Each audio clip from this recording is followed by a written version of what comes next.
Hi, everybody. This is Michael Schechter, and I want to welcome you to today's Wednesday check-in. Way of Life is a great program if you use the materials and work at it. But sometimes, changing your life for the better can be difficult. So we really appreciate you tuning in to sort of get over hump day and keep those wonderful habits that you're learning through the week until next Wednesday. Now, this week, you should have all seen your week 5 materials. It's around being prepared. And again, we talk a lot about setting a calorie budget, and we talk about sort of standing by it, but we have to also remember to be prepared and to anticipate, being hungry and needing food throughout the week. So one of the great things about, I think, the materials this week is they give some great ideas about meal prep, including the 5 Ps: plan, purchase, prepare, pre-portion, and of course, properly store. So those are great handouts, and they go through the elements of all those things. In addition, this week's challenge is eating at least 2 vegetables at dinner, and that should be a great habit to stay in for the rest of your life, because vegetables decrease our risk of heart disease and colon cancer and so many other chronic conditions.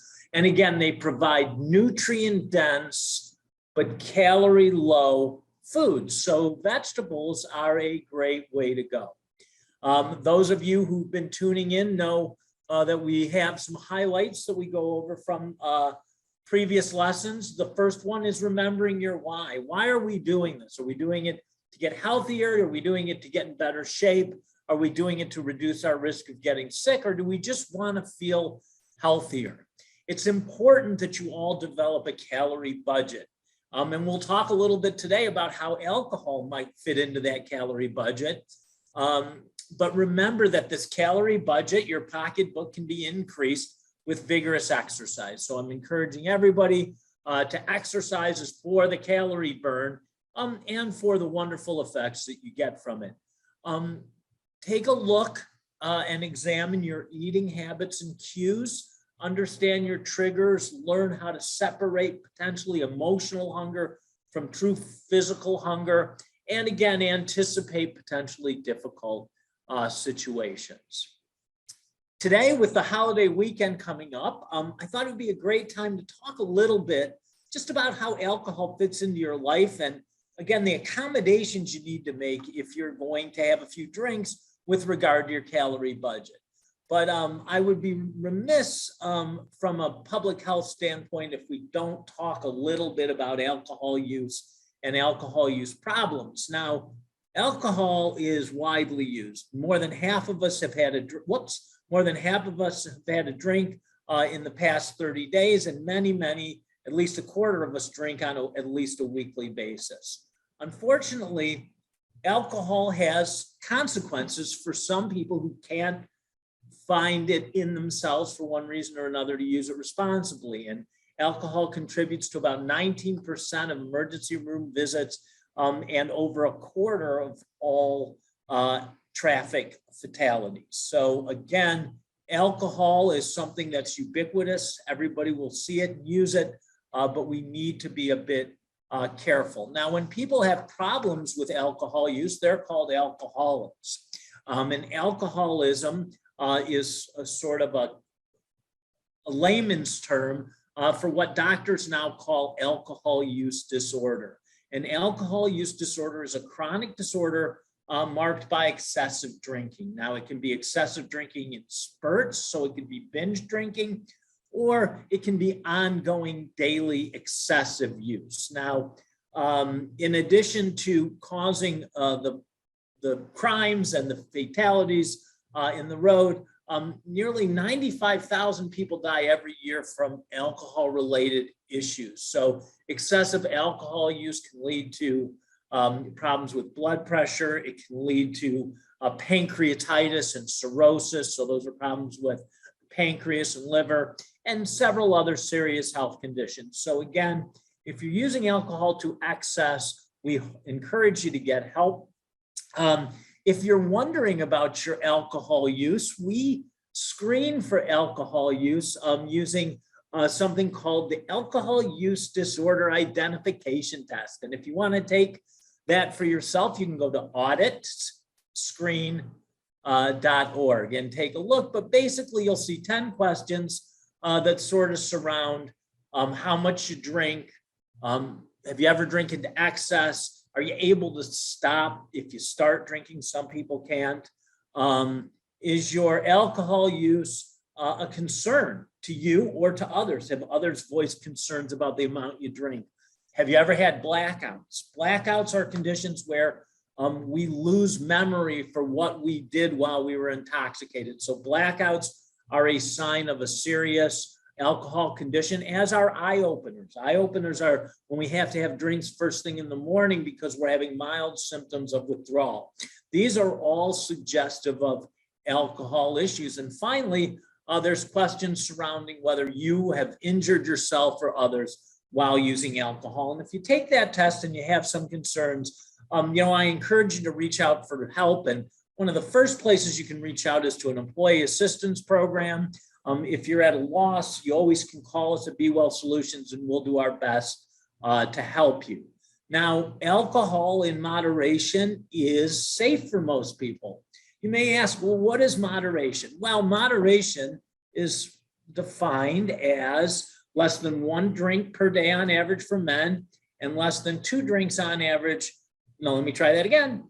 Less than 1 drink per day for women and less than 2 drinks per day on average for men. Although that is a fairly substantial drinking habit, if you're doing it every day, you're still in that class of modified drinkers. Now, I've never really brought this slide to my alcohol talk before, but this is that triad that we've talked about in other areas, that triad of thoughts and feelings and behaviors. And I think this may help us sometimes understand the effects that alcohol has on us, because even moderate amounts of alcohol intensify to some degree our feelings and alter our thoughts and perceptions and often lead to behaviors that we're sorry for. So again, if we go into drinking angry, we're likely to get more angry.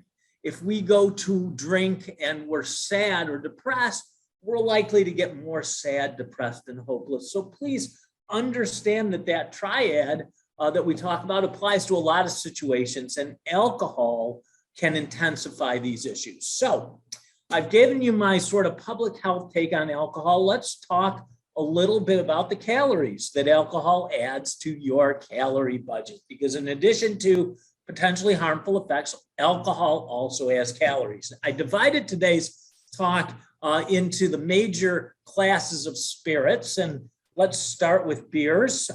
Beer, in general, a serving size is 12 ounces. Most cans are 12 ounces, some are bigger. But generally, regular beers have about 150 calories in them.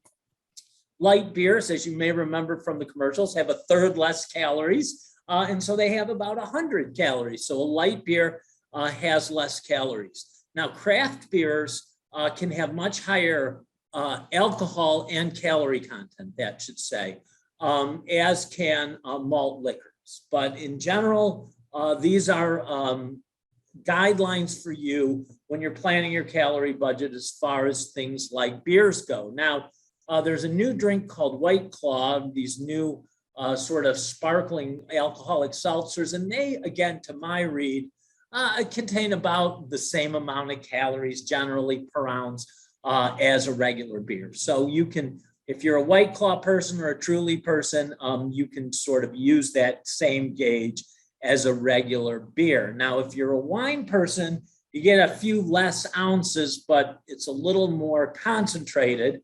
But again, if we're drinking wines, we can figure somewhere between 120 and 160 calories per serving ish. Sweeter wines, obviously, as we might expect, have higher calorie contents. And champagne has high calorie contents. They're about, again, in the same area. Actually, it's not higher, it's a little bit lower. So that's the idea of beer, wines, and champagnes. And then we have sort of what we call, I guess, distilled spirits, things like gin, rum, vodka, all kinds of whiskeys. So that's bourbons and scotches and all those kinds of things, tequilas as well. A serving size is 1.5 ounces. I actually was surprised about that. I always thought a shot was 1 ounce, but what did I know? So it turns out that a shot is 1.5 ounces and figure about 100 calories for most of your distilled liquors and for most of your classic distilled liquors. And then for liqueurs that may be sort of after dinner drinks or a little more sweet or syrupy, we see an increase in calories to about 130 to 165. So that's the alcohol part. In addition, of course, you'll have a mixer. So mixers will add, if you use them, to the calorie budget. So, once I use 7.5, actually, I think that's 8 ounces of Coke or 7-Up. I didn't change it completely, but that's about 96 calories. Cranberry juice, pineapple juice, all of these will add about 100 to 130 calories in addition to the calories that come from the spirit. As an example, we also threw club soda in there to remind you that club soda doesn't have any calories, and club soda doesn't, add to the calorie content of the drink. So there you have it. I want to remind people that we are assuming responsible alcohol use in everybody, but in general, if you want some tips to reduce calorie content for your partying, I came up with 3. And I think the best one is to alternate alcoholic and non-alcoholic drinks. Have water, that's a great choice. Alcohol, in general, is a diuretic. So alcohol will cause you to lose water, so it's a great idea to replenish that. And I think it's also important to remember on these hot days with Memorial Day coming up, don't grab a beer to rehydrate yourself. That's a mistake. That will dehydrate you. So get into the habit of having a water chaser for some of your alcoholic drinks, and I think it'll be a great idea. Choosing low-calorie mixers is another way. And finally, have a plan. So again, if you're going to a party and you're going to have, some burgers and hot dogs and whatever, you got to put in alcohol into that consumption mix as well while you're counting your calories. So have a plan. I'm going to have 2 beers. I'm going to have 3 beers. You may find that you sort of feel better not drinking quite as much. And we always feel good when we have a plan and stick to it. So those were the tips I came up with. There were some other tips that I didn't like as much, because really the bottom line is you've got to watch your calorie count. You've got to watch your intake. Of course, you shouldn't use alcohol if you're planning on driving. That's pretty rudimentary. If you're taking medicines that might interact with alcohol, if you have medical conditions that may be exacerbated by alcohol use, even high blood pressure can be complicated by alcohol use. Anyone under the age of 21 is not supposed to be drinking.